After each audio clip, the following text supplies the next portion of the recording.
keep going.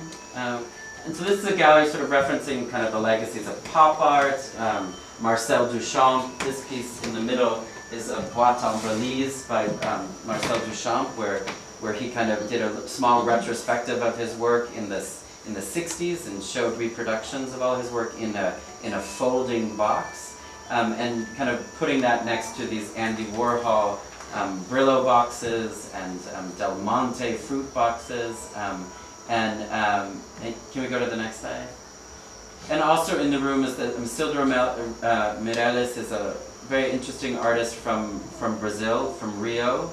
And this is a really interesting piece he did in 1970 during the military dictatorship in Brazil. And the military dictatorship was very much a kind of middle-class situation where the military wanted U.S. investment, they wanted a stable situation. So the U.S. and kind of the U.S. economy was very much supporting this kind of military dictator situation in Sao Paulo and throughout the country.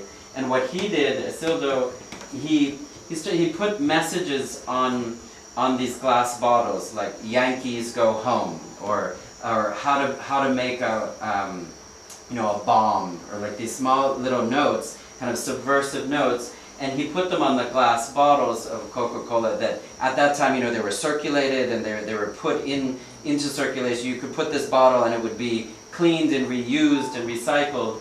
And so the piece is called, it's in Portuguese, but it's Interventions into Ideological Circuits. So Coca-Cola as a symbol of kind of U.S. kind of imperialism in a way in the region, and here he is using that own like brand to kind of subvert it through the system of the recycling of the bottle. So it's a very interesting model on how to kind of use a system and intervene in a system and critique it at the same time. So, and when you drink the Coke, the message disappears. So it's only when the product is filling the bottle that you actually see the message. So it's an interesting project.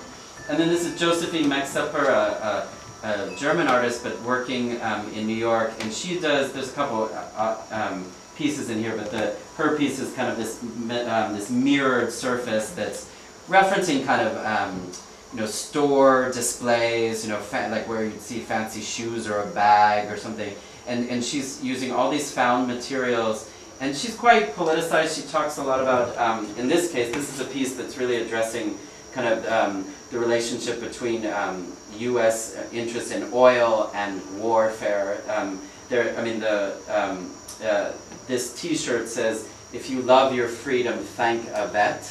And so it's and then the rest of the objects under this the T-shirt is kind of a mobile. It's an oil can, and then there are these fragmented pieces. If you look at them, they're just mannequins, but they're actually symbolizing fragmented bodies, kind of this kind of camouflage warfare symbols. And so it's this all these things are found, and she displays them in a way like a luxury product, but then it's talking about the relationships between economics, commodities and war in this case. But last one of these galleries, it's called Corporal Violence.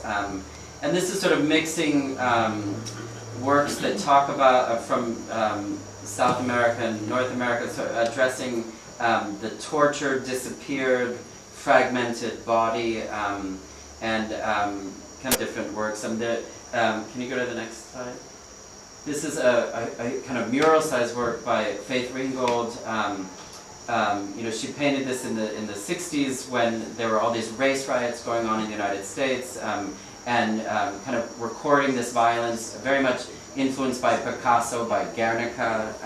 This painting actually is leaving the museum to go to a show that's talking about the influence of Guernica on various artists. And she's an amazing artist. She's in her 80s, and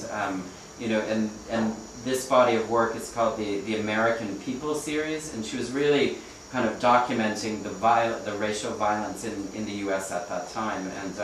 And if you see in the middle, there's like, she's saying how the violence affects everyone. There's like these two children, like a black and white child at the center of the figure, and kind of huddling together in the midst of all this kind of blood. In person, it's very kind of, very aggressive painting. The next slide. And then kind of in front of the windows we hung this work by Oscar Munoz. Oscar Munoz, a wonderful artist. He has a fantastic space called Lugar a Dudas. It's called like Space of Doubt in Cali in Colombia. But he's an artist who's been working since the 70s, and a lot of his work touches on sort of the drug violence in Colombia. And here these are shower curtains that he's painted, but he's painted them in this way that they look like they're actually dripping and kind of almost disappearing, and there's kind of one of the figures has sort of a pool of blood there, and so he's talking about, are these victims, are these perpetrators? It doesn't really matter. It's sort of everyone's sort of involved in this kind of system that of you know, kind of violence around the production and kind of battle over the drug trade in Colombia.